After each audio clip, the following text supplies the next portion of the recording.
bien-aimés dans le Seigneur, je bénis le Seigneur Jésus-Christ qui nous donne encore ce privilège de nous exhorter. En utilisant notre bouche, il va encore nous révéler sa puissance, notre héritage, afin que nous puissions posséder tout ce qu'il nous a légué. Bien-aimés, nous allons partager la parole de Dieu dans le livre de Ephésiens. Nous allons lire le chapitre 1 de Ephésiens. Nous allons commencer au verset 16 jusqu'à 18. Je lis au nom de Jésus.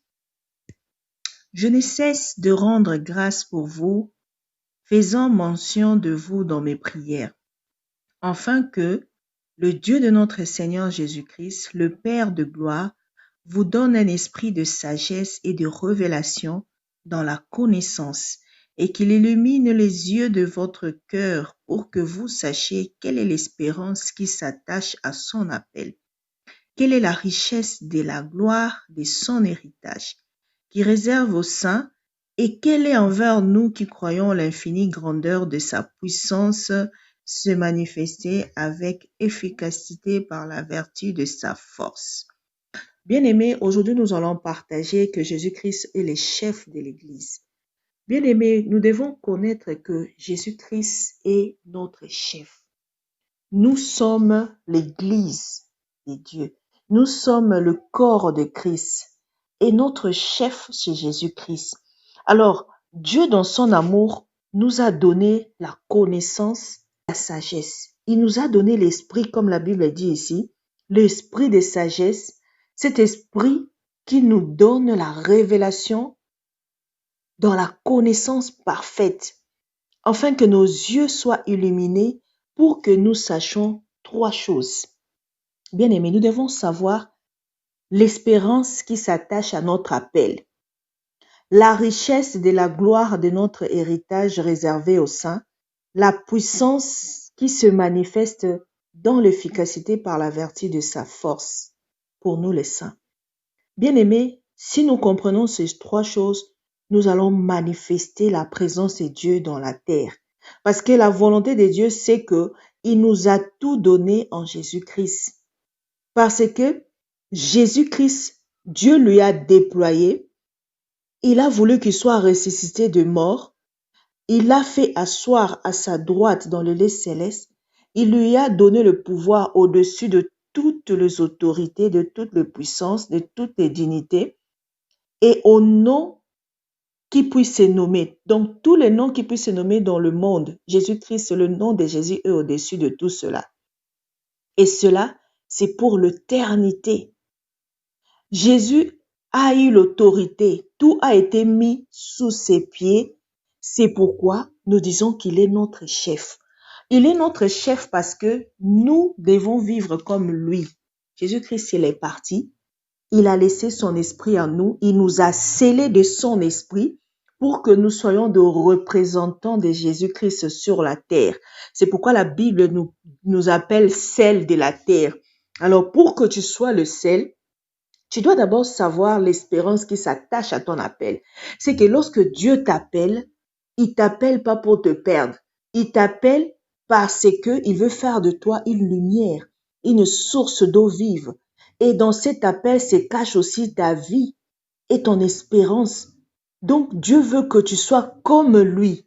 C'est pourquoi il t'a donné l'héritage de tout ce qu'il a hérité. Cette autorité, cette domination, pour que toi aussi tu domines. C'est pourquoi il veut que nous puissions manifester sa puissance avec efficacité. Parce que c'est lui-même qui va manifester la puissance en nous. C'est pourquoi ce matin, je vais interpeller tous les enfants de Dieu, tous les saints, tous les serviteurs de Dieu, afin que nous puissions garder en mémoire ce que nous sommes, pas n'importe qui. Nous sommes l'Église, nous sommes la maison de Dieu, nous sommes les enfants de Dieu, nous sommes le corps de Christ, nous sommes son épouse et nous sommes sous sa direction, sous son autorité, parce qu'il est notre chef. Pour réussir ce qu'il t'a donné comme mission sur la terre, par rapport à ton appel, tu dois lui laisser guider ta vie, tu dois lui laisser contrôler ta vie, tu dois lui laisser se manifester en toi. Parce que C'est ça notre part sur la terre. Et Paul voulait que tous les Éphésiens puissent le connaître. Il voulait qu'ils connaissent à quoi s'attachait leur appel. Il voulait qu'ils connaissent l'infinie grandeur de la puissance de Dieu qui doit se manifester en nous, afin que notre efficacité soit visible par la vertu de la force de Jésus-Christ en nous. Donc, tu ne peux pas être un enfant de Dieu dont tout le monde manipule. Tu ne peux pas être un enfant de Dieu qui souffre et qui croit qu'il n'a pas de solution, car tout est dans tes mains. Jésus-Christ n'a rien pris, il a tout laissé. Il a même voulu qu'il revienne sous forme du Saint-Esprit, parce que lorsque nous oublions que le Saint-Esprit nous rappelle des choses qu'il nous a prescrites, c'est pourquoi nous sommes en premier, lorsque nous croyons à lui, remplis du Saint-Esprit, pour que le Saint-Esprit nous enseigne notre richesse, nous enseigne notre attachement, notre valeur en lui, afin que nous puissions manifester l'amour de Jésus-Christ, pour que nous puissions donner les goûts sur la terre, pour que nous donnons, Seigneur, oh Dieu, l'envie aux autres de suivre Jésus-Christ, parce que nous devons vivre comme Jésus-Christ. Nous devons être le modèle de Jésus-Christ sur la terre. Et ce qui est merveilleux, c'est que, comme il a tout dominé, il nous a aussi donné l'autorité de tout. Il n'a rien caché, il nous a tout partagé. Alors, revêt cette puissance, revêt cette révélation en toi pour que tu ne marches pas comme n'importe qui. Ce n'est pas dit que maintenant que tu connais que tu as de la valeur, que tu as la puissance, tu commences à écraser les autres, mais que l'humilité puisse caractériser ta vie, que la sensibilité puisse caractériser ta vie, pour que tu donnes la vie là où il y a la mort, pour que tu donnes la joie là où il y a la tristesse, que tu sois le modèle de Jésus-Christ. Lorsque tu marches, que tu défendes la cause de l'orphelin, des pauvres, des veuves, que tu saches que tout ce que Dieu te donne, il ne le donne pas seulement pour toi, mais il met aussi la part des pauvres dans tes mains. En tant qu'enfant de Dieu, nous devons nous référer tout le temps à notre autorité morale, si je peux le dire, qui est Jésus-Christ. Quand chaque chose, quand tout ce que tu fais ne marche pas, réfère-toi à ton autorité morale, Jésus-Christ. Reconnais-le comme ton souverain, ton Seigneur, et dans toutes tes voies, place ta confiance en lui. Demande-lui qu'est-ce qu'il faut dans chaque décision que tu veux prendre. Demande-lui qu'est-ce que tu dois dire lorsque tu es buté à des problèmes compliqués, car il est la parole dans ta bouche. Il est celui qui dirige tes voies. Il est celui qui veut conduire tes voies. C'est pourquoi nous allons prier. Nous allons prier, toi qui ne connaissais pas encore que tu as une autorité morale qui est Jésus-Christ. Toi qui s'est laissé diriger par les autorités morales de ce monde, des hommes de ce monde qui t'ont détourné de Dieu. Toi qui as cru que c'est ton pasteur qui est ton autorité, qui est ton chef, qui doit tout dire et que toi tu dois faire dans l'aveuglette. Bien-aimé, aujourd'hui sache que Jésus-Christ est ton chef. Et il veut être le seul chef de ta vie. Il veut prendre le contrôle de ta vie. Il veut te diriger comme il veut, selon les pensées qu'il a de toi et la vision qu'il a de toi, selon l'appel qui s'attache à toi. C'est pourquoi, si tu ne connais pas pourquoi Dieu t'a appelé sur la terre, nous allons prier, afin que chacun puisse demander à Dieu ce qu'il est, ce qu'il représente sur la terre. Prions au nom de Jésus-Christ. Seigneur Dieu Tout-Puissant, je bénis ton nom. Je bénis ton immense amour pour nous, pour chacun de nous. Tu nous as donné tout en toi. Tu as tout partagé, tu n'as rien gardé. Tu as dominé les autorités de ce monde, les puissances des ténèbres. Et tu as fait en sorte que nous aussi, nous puissions les dominer. Parce que tu as écrasé la tête de Satan à la croix et tu nous as donné l'autorité sur toutes ces principautés, ces dominations, afin que comme toi tu as dominé, nous puissions aussi marcher dans la domination, en cultivant la terre, en manifestant ta gloire. C'est pourquoi j'aimerais prier pour mon frère et ma sœur. Nous voulons tous reconnaître que tu es notre chef.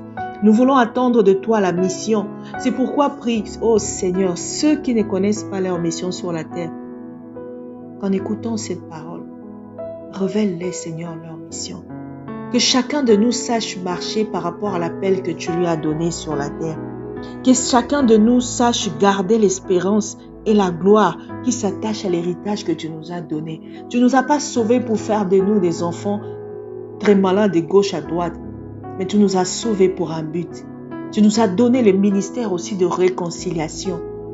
Nous voulons marcher comme toi. C'est pourquoi nous voulons nous laisser dans tes mains, pour que tu nous tailles à ta façon, pour que tu nous modèles à ta façon, pour que nos vies ne restent plus les mêmes. Seigneur, nous voulons transformer, Seigneur, oh Dieu, par toi. Jésus-Christ, nous t'appelons vivre en nous. Vis dans nos pensées, vis dans nos cœurs. Que de nos bouches sorte l'amour de Jésus-Christ. Que de nos bouches soit, Seigneur, oh Dieu, la parole qui sort pour libérer et non pas pour détruire. Nous voulons refléter, Seigneur, ton amour. Nous voulons parler comme toi. Nous voulons marcher comme toi. Et la puissance que tu nous as donnée, nous voulons l'exercer pour, Seigneur, oh Dieu, sauver ce qui a à sauver, détruire ce qui a à détruire, abattre ce qui a à détruire et planter ce qui a à planter. Au nom de Jésus-Christ. Que mon frère et ma sœur puissent apprendre, Seigneur, oh Dieu, à t'écouter parce que tu es notre chef. Que nos oreilles soient aptes à t'écouter. Que nos oreilles soient attachées à toi. Que nos sens soient attachés à toi. Nous voulons être sensibles à ton esprit. Saint-Esprit règne en nous. Saint-Esprit contrôle nos vies. Saint-Esprit ne nous laisse pas basculer dans le monde, car nous ne sommes pas de ce monde. Mais nous voulons marcher en esprit pour ne pas accomplir les œuvres de la chair. Viens vivre en nous. Viens contrôler notre espace. Viens contrôler nos mouvements. Viens contrôler les hommes, les circonstances et les temps autour de nous, afin que nous puissions vivre ta gloire et être tes représentants sur la terre. Nous voulons manifester l'œuvre des ambassadeurs. Alors guide chacun de nous sur la terre. Guide-nous selon tes voies. Nous venons confier nos vies à toi, Jésus-Christ. Je confie la vie de mon frère et de ma sœur à toi, pour que nous ne puissions pas regarder le monde là où elle va avec sa destruction, mais nous puissions regarder notre révélation en toi. Car lorsque le monde sera détruit, nous nous serons révélés, nous serons revêtis, nous serons de nouvelles créatures avec des formes spirituelles que tu nous as créées. Nous attendons dans la joie l'enlèvement. Nous attendons dans la joie ta manifestation. C'est pourquoi maintenant que nous sommes sur la terre, donne-nous, Seigneur, oh Dieu, à chacun de nous, révèle à chacun de nous la mission qu'il a sur la terre, afin que nous puissions l'accomplir parfaitement et que nous finissons nos courses en finissant le travail que tu nous as donné sur la terre. Seigneur, je bénis nos familles, je bénis nos frères et sœurs, je bénis tout ce que nous entreprenons. Je bénis, Seigneur, tous les travaux de nos mains. Je bénis tous les lieux où foulera la pointe de nos pieds. Ce qui est bien, c'est que pendant ce temps de turbulation, de troubles de le monde, toi, tu gardes tes enfants. Nous attachons nos cœurs à toi, toi notre chef. Manifeste-toi dans nos vies. Que nos vies soient pour toi un parfum de bonne odeur, afin que le monde sache que nous avons comme maître Jésus-Christ, le chef de l'Église. Et béni soit le nom qui est élevé au-dessus de tout le nom. En ton nom, Seigneur, nous avons l'autorité de mettre à terre toutes les circonstances et les montagnes qui se lèvent contre nous. C'est pourquoi en ce moment, je condamne tout esprit maléfique, tout le projet du mal dans le corps de Christ, toute forme de destruction de vie, de famille, de chrétiens au nom de Jésus-Christ. Tout ce que l'ennemi met en cours pour détruire nos familles, nos couples, je le renverse au nom de Jésus-Christ. Et je confesse la victoire sur tout ce que nous faisons pour la gloire de Jésus-Christ. Amen.